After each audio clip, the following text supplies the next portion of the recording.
Hi friends, this is Karan and welcome to Karan ISPCS Academy. Friends, BSSC ने एक vacancy जारी किया आज ही। तो फ्रेंड्स, ये इम्पोर्टेंट किसके लिए है? तो आंसू लिपिक या अनुदेशक पदों पर नियुक्ति हेतु जो प्रतियोगिता परीक्षा है उसके लिए विज्ञापन जारी किया गया है। फ्रेंड्स, इसमें आपको पूरा डिटेल बताया जाएगा। आवेदन की जो ऑनलाइन तिथि है वो 15/5 ही है और अंतिम तिथि कब है? तो 14/6 यानी नेक्स्ट मंथ तक, 14 तारीख तक है, एक महीने का समय दिया है। तो इसमें क्या क्राइटेरिया है, किस तरह से एग्जाम होगा, प्रीवियस ईयर क्वेश्चंस क्या है, तमाम चीज़ आपको कराया जाएगा। तो प्लीज़ आप अगर चैनल पर नए हैं तो चैनल को सब्सक्राइब करें एंड बेल आइकन को हिट करें। चलिए स्टार्ट करते हैं।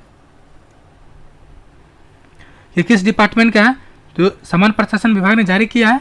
और किसके लिए? तो बिहार सचिवालय आंसुलिपिक सेवा संवर्ग के आंसुलिपिक पद तथा मंत्रिमंडलीय सचिवालय राजभाषा विभाग पटना के अंतर्गत ये जो आंसुलेखन है कि पदों की रिक्ति जारी किया गया है। ठीक है, एग्जाम कौन लगा? BSSC।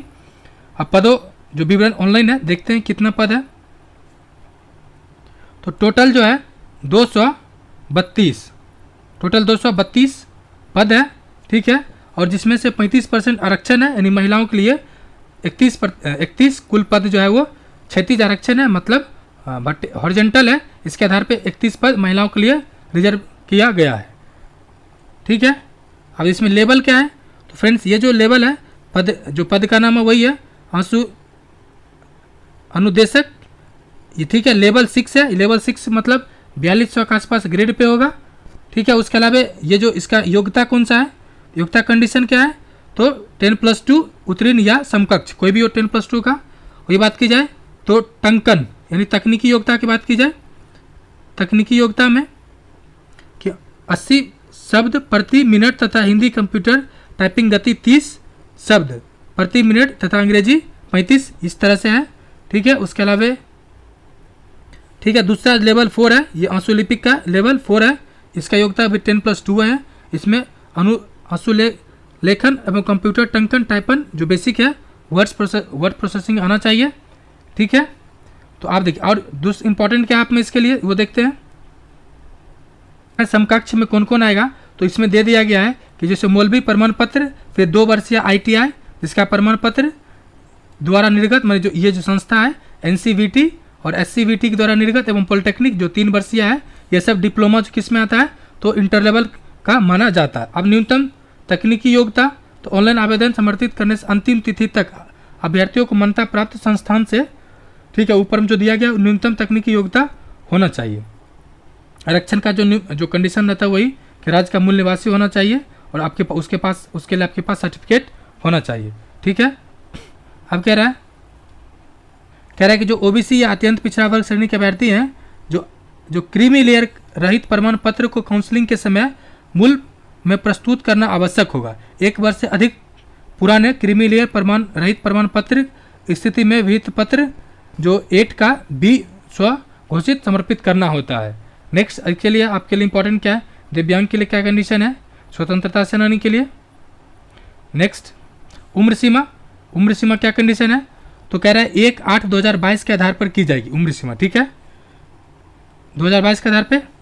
वैसे अभ्यर्थी जो 1/8/2016 को सरकार द्वारा निर्धारित अधिकतम उम्र सीमा निर्धारित किए हो, तो उक्त तिथि तक निर्धारित शैक्षणिक योग्यता धारण करते हो, तो भी उम्र सीमा के आधार पर समान प्रशासन विभाग के द्वारा इतना पत्र के आलोक में परीक्षा पात्र होंगे। यानी जिसको जो उम्र सीमा 2016 में जिसको छूट मिला है, सीधा सीधी कह रहा है उसको भी इसकी पात्रता मानी जाएगी। नेक्स्ट क्या है? तो वही न्यूनतम है 18 वर्ष।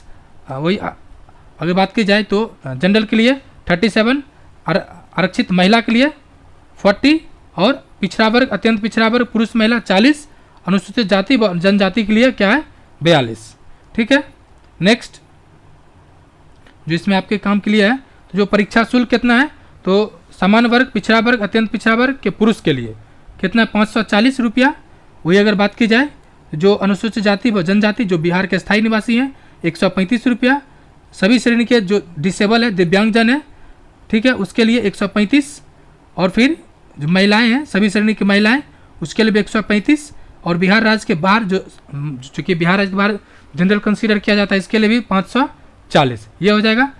परीक्षा शुल्क प्रक्रिया शुल्क यानी प्रोसेसिंग चार्ज, सेवा यानी सर्विस टैक्स इत्यादि की जो बैंकिंग जो कटता है उसके अनुसार होगा। नॉर्मल जो है, अब जो इम्पोर्टेंट है कि परीक्षा की जो प्रकृति किस तरह से होगा, आपको इसमें ये देखना है। इसमें आपके लिए इम्पोर्टेंट क्या है, कह रहा है कि जो लिखित परीक्षा वस्तुनिष्ठ प्रकृति यानी ऑब्जेक्टिव टाइप होगा, ठीक है, और कोटिवार रिजल्ट रिक्तियाँ दी जाएगी। दूसरा इंपॉर्टेंट क्या है, दूसरा इंपॉर्टेंट है कि जितना सीट है, ठीक है, उसके 5 गुना बराबर, यानी कितना है 232 है, तो इसका 5 गुना, ठीक है, इसका 5 गुना रिजल्ट दिया जाएगा मेंस के लिए, ठीक है, यानी समान व्यवहारिक परीक्षा के लिए। उसके बाद सिलेबस क्या देखा है, तो सिलेबस है समान अध्ययन, समान विज्ञान व गणित, मानसिक क्षमता, यानी जो एसएससी बीएसएससी जिस तरह से पूछती है सेम पैटर्न यहाँ पर भी फॉलो किया जाएगा। अब क्या है, सिलेबस की बात की जाए, लिखित परीक्षा का सिलेबस निम्न प्रकार है। समान अध्ययन खंड 1 में, जिसमें से जो नॉर्मल है करेंट अफेयर्स या वैज्ञानिक दृष्टिकोण जो नॉर्मल होता है वही है यहाँ पर भी। बिहार राज्य एवं उसके आसपास के संबंधित देश है। उसके बाद समसमय की विशेष जो है, जिसमें वही राष्ट्रीय अंतर्राष्ट्रीय घटनाक्रम, भारत व पड़ोसी देश।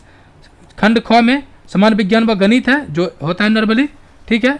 उसके अलावा इसमें महत्वपूर्ण चीज़ क्या है कि कंप्यूटर के बेसिक वर्ड्स प्रोसेसिंग का ज्ञान मौलिक प्रश्न हो सकता है इसमें, यानी कंप्यूटर मेंशन कर दिया। आपको इंपॉर्टेंट क्या है, कंप्यूटर को मेंशन कर दिया है। जनरली कंप्यूटर पूछता है बट वो 1-2 क्वेश्चन होता है मेंशन नहीं होता है, इसमें स्पेशली मेंशन कर दिया गया है। गणित का नॉर्मल जो रहता है, फिर रीजनिंग का रहेगा, ठीक है। व्यवहारिक जांच परीक्षा होगा, यानी हिंदी श्रुति लेखन 80 शब्द प्रति मिनट की गति से 4 मिनट तक लेखांकन जांच परीक्षा की जाएगी। ये सब मेंस के लिए है, तो मेंस अभी नहीं देखना है। उसके बाद कह रहा है कि श्रुति लेखन अतिरिक्त उम्मीदवारों को हिंदी में 30 शब्द प्रति मिनट की गति से 300 शब्द 10 मिनट में कंप्यूटर टंकन करना होगा, ठीक है। और ये कह रहा है, उसके अलावा क्या कह रहा है कि 350 शब्द 10 मिनट में कंप्यूटर टंकन, जो 35 शब्द के हिसाब से अंग्रेजी के लिए है। तो ये सब इंपॉर्टेंट है। बाकी क्वालिफाइंग मार्क्स की बात की जाए, इस क्राइटेरिया नॉर्मल है, 40% जनरल का, 36.5% जो पिछड़ा वर्ग, अत्यंत पिछड़ा वर्ग का 34%, अनुसूचित जाति, अनुसूचित जनजाति, महिला और दिव्यांगजन का 32% है, ठीक है।